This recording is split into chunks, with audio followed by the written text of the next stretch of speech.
So Dan kind of knows what to expect here. He knows what he can and can't keep, basically. It looks like he has decided to keep his opening hand here. So Mark will start things off here with a mountain and a goblin guide. Goblin guide will reveal a copy of English and a Kozilek. Dan will fall to 18. That is a good one against Mark's deck. Lots of things that fit the bill for Inquisition to hit. So that's not a bad one at all. Where is Dan going to start here? He does have the option. I mean, again, he wants to get his life total low because he wants to be able to end the game with a single swing from Death Shadows if he's able to. But he has to be careful because, again, Mark's game plan can explode here on turn 2. So depending how Dan starts this off, we'll kind of see if he wants to go a little easier on the pedal, or if he wants to just go full throttle and just get her done. Okay, he gets a basic swamp here. So it kind of signifies that he's going to slow things down a little bit. He doesn't want to get steamrolled here. He had the option there to put himself to 12 or to put himself to 13 this turn. He could have fetched Shocked Thoughtseize, but he decided on Swamp Inquisition. He gets to look at here a Tarmogoyf, an Experiment 1, a Wooded Foothills, a Gore Clan Rampager, and a Hidden Herbalists. So anything but the Gore Clan is selectable here. Gore Clan and the Foothills, of course. Do we want Goyf, Experiment 1, or Hidden Herbalists? Herbalist is part of the explosive turn, but right now doesn't really have that hand. Goyf might just be the best choice, in all honesty, but he's given Mark a 3-4 this way, so. Because Mark, I guess, well, I don't know. I feel like I might have taken the Goyf there. Mark's going to go ahead and sacrifice his Wooded Foothills. We, of course, knew about that land, so didn't have much of a choice this turn unless he drew one. He's going to go ahead and grab a Temple Garden. So he has all his colors online now. My guess is we're just going to see Tarmogoyf come down. He may want to play Experiment 1. He is going to play Experiment 1. He wants us to go for the little setup here with the Goyf. Oh, actually, it's a great pickup for the turn. Was a second copy of Goblin Guide. So this is going to let him evolve his Experiment 1 and also get in for 2 more points of damage. So Dan already at 13, and he knows that Mark's hand here is a Goyf and a Gore Clan Rampager.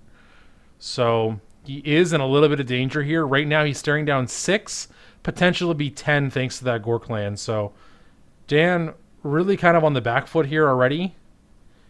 And his deck isn't really designed to prevent damage.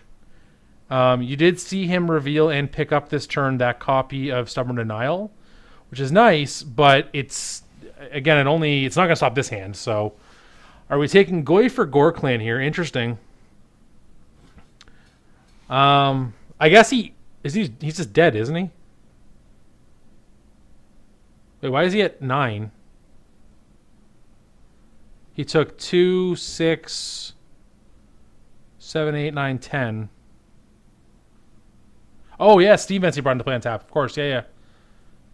Okay, so yeah, Mark goes for the Gore, but Dan has a Lightning Bolt, so he is not dead. Okay. So Street Wraith was the reveal, so this is going to be a hit for 4. Dan's at 5. He's in an okay spot now.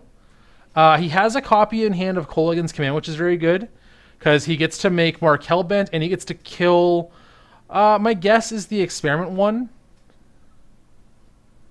I don't think you really need to kill the Goblin Guide. It can potentially feed you a land. I don't think you want to let Mark untap because he does play a Tarkus Command. And if it's the one card in his hand... Okay, no, Dan's just going to let him untap here, so... What is Dan going to do here? There's a Wild in the Cattle. That will grow the Experiment 1. So Mark is Hellbent on his own now. So Dan now has the option of Kolaghan's commanding the Experiment 1 before it gets the +1/+1 counter, which I think he's going to have to do.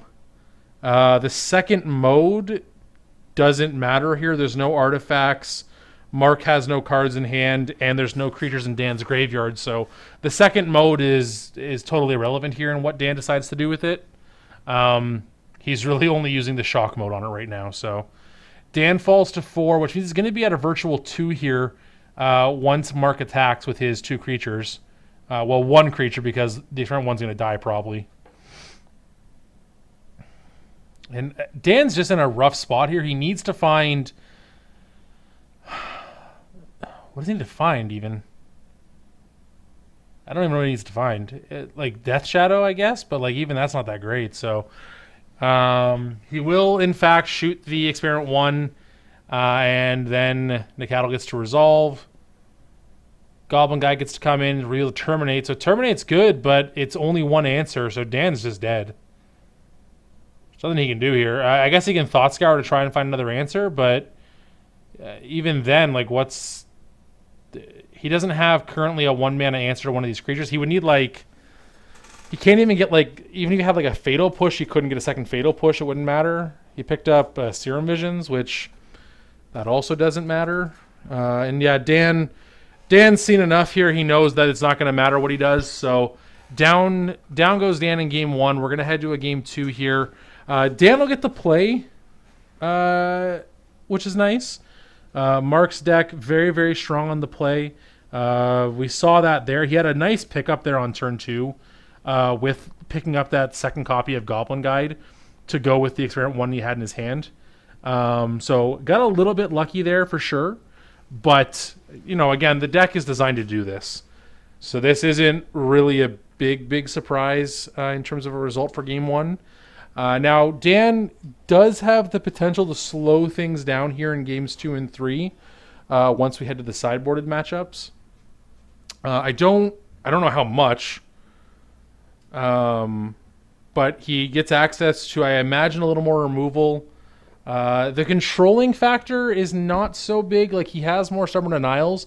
Yeah, he's got a good one there in Anger of the Gods. He also has Explosives, so yeah, he does. Yeah, he gets a lot here. Collective Brutality is great. Anger of the Gods is great. Explosives is great. So yeah, Dan's sideboard plan is going to be to slow things down here and just, you know, take his time. He doesn't want to let Mark get off the ground and just come out of the gates, you know. Now, I mean, I say that, but if Mark comes out of the gates just, you know, full throttle, there's not a lot Dan has to fight that with.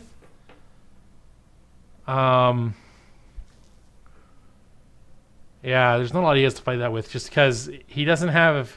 He's got, like, Lightning Bolts and Kolaghan's Commands, but Kolaghan's Commands a 3-drop, which it's awkward to say, but if Mark has the right hand, a 3-drop is too slow.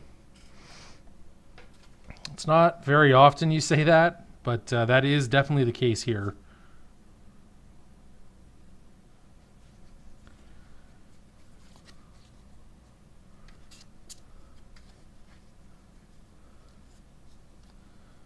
It's not very often that a 3-drop is too slow for a matchup.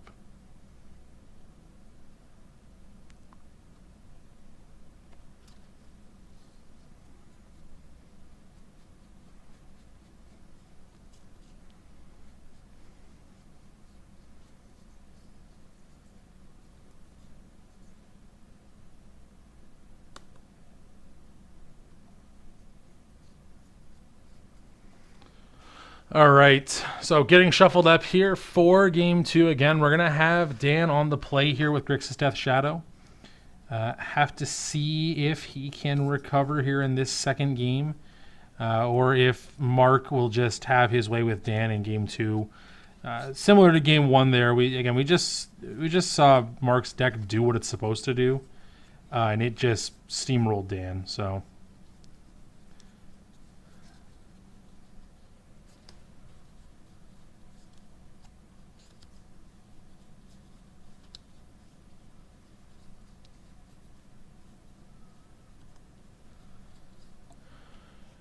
All right, Dan looking here is opening 7. There's a Death Shadow, which is good. That is what you want to see here for the start. Does he have enough ways to, you know, kind of control his life loss? It looks like Dan is going to keep here.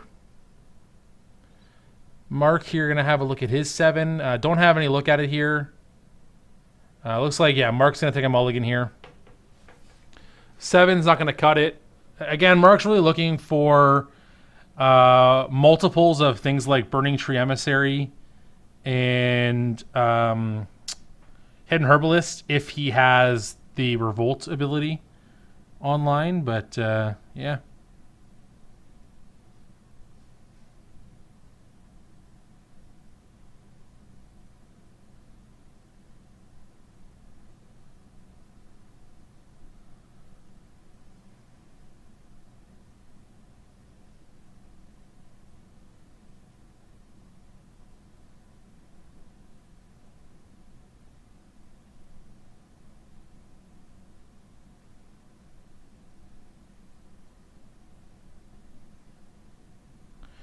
All right, so we're underway here. Dan, of course, having that Scalding Tarn on turn 1.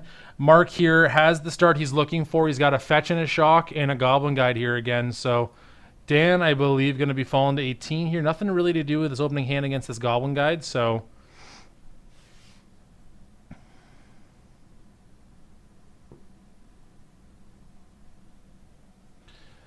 Okay, so he's at 18. He's going to fetch as well here down to 17. Don't quite know what he's going to be looking. He's going to get a Blood Crypt here untapped. Is he at 15 here then, or is he dealing with the Goblin Guide?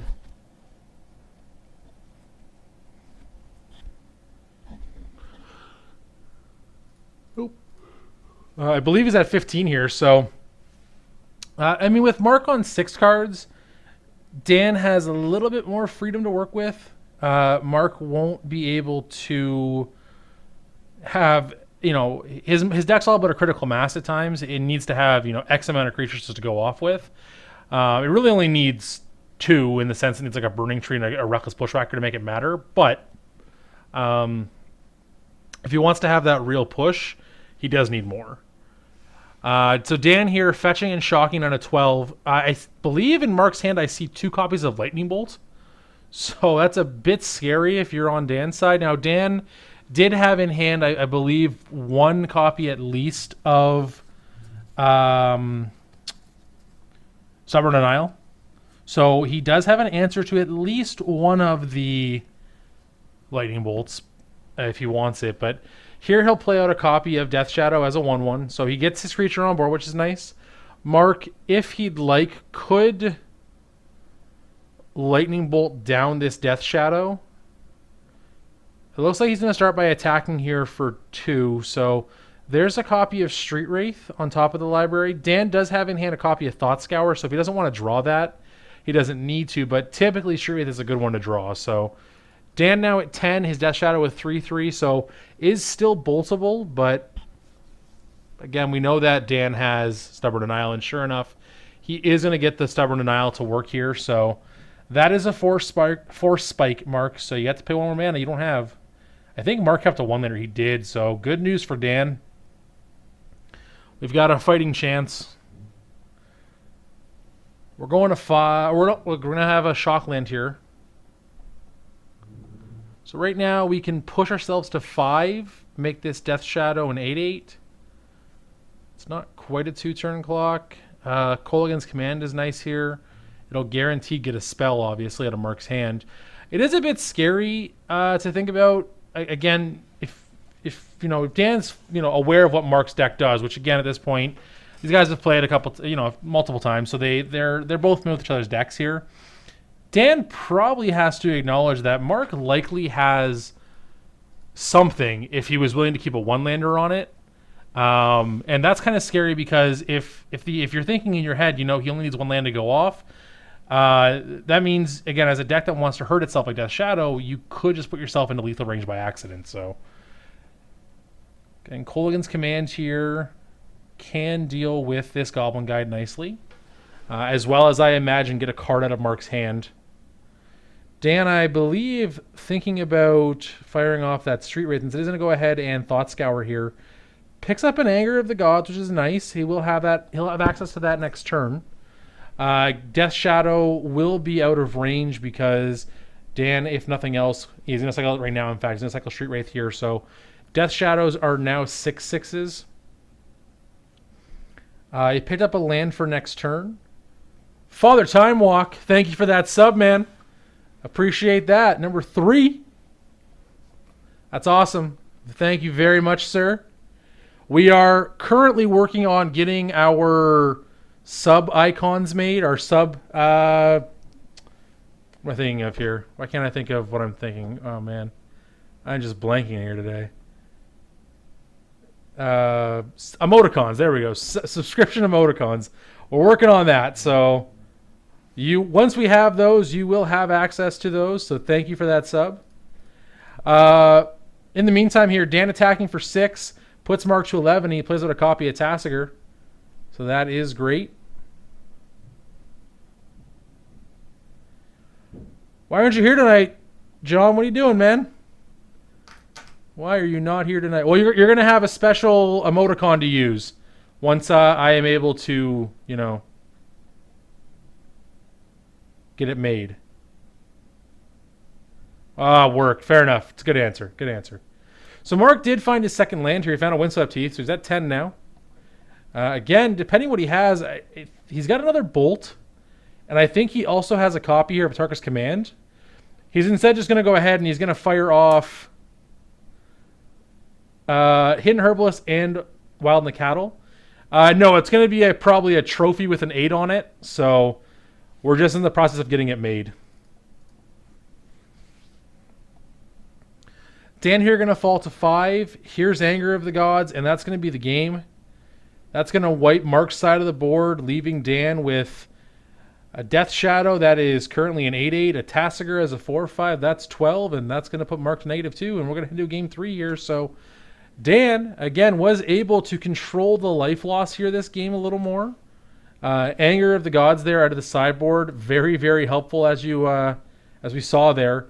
It's basically a one-sided Wrath just because I don't think any of Dan's creatures minus the Snapcaster Mage will die to an Anger of the Gods unless he has a super small Death Shadow, which is kind of awkward at that point, but...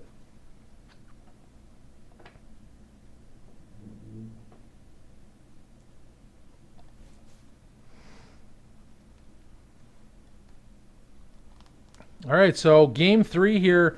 Now, again, Mark gets to play this game, so it is a little bit riskier for Dan this game, but he will just have to make sure he, again, does what he can to control the life loss as best he can. I think he has a 1-lander, so we're probably going to see Dan go to 6 here.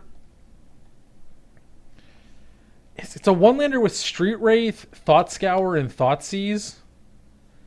Yeah, he's going to mulligan. He would have had it too. He had the Blood Crypt on top of the deck, but you don't know that, obviously, so you can't take that risk, especially against Mark's deck. Anger of the Gods, great card, but is it worth risking the loss on a mulligan or not taking a mulligan? Maybe if that was like a Steam Vents, maybe Dan keeps. He's only a red source off then. The way his hand lined up, he needed to find a red source, 2 red sources rather, to even have Anger of the Gods as an option, so... Oh boy, this one looks worse. It's a 1-lander again, but his only playable card is Stubborn Denial. Dan can't keep this. There's no way. So he's down to 5. This is rough for sure.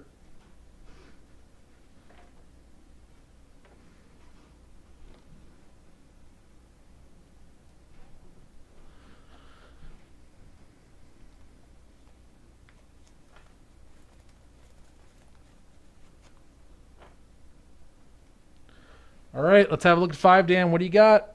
Need something good here. I think that's a no-lander. It's a no-lander with a Street Wraith. So we got a Scry and a Street Wraith. Oh, he's going to keep the no-lander. All right, Dan. All right. All right, here is a Wild in the Cattle Hunter. Oh, no, Dan. No, Dan, no. All right. Dan did not get there on the no-lander. He picked up a Fatal Push and a Lightning Bolt, so he really needs a land, or he's... Yeah, okay, second to cattle for Mark. That's going to bring Dan to 16. The Cattle is currently only a 2-2. It's not a 3-3 yet. There's no planes in play. Another Fatal Push picked up for Dan here, so really, really wants a land, but Mark here, experiment 1. It's going to bring Dan to 12 now. Land? We get there? No, we're probably just dead. We missed far too many turns here. And Mark has now found his second land. Goblin Guide. So this is going to be an attack for, what, 8? Trigger. Gets a Bloodstained Mire. Dan at 4. That's not going to matter, though. Top card of his deck needed to be a Black Lotus, and surprisingly, it was not a Black Lotus.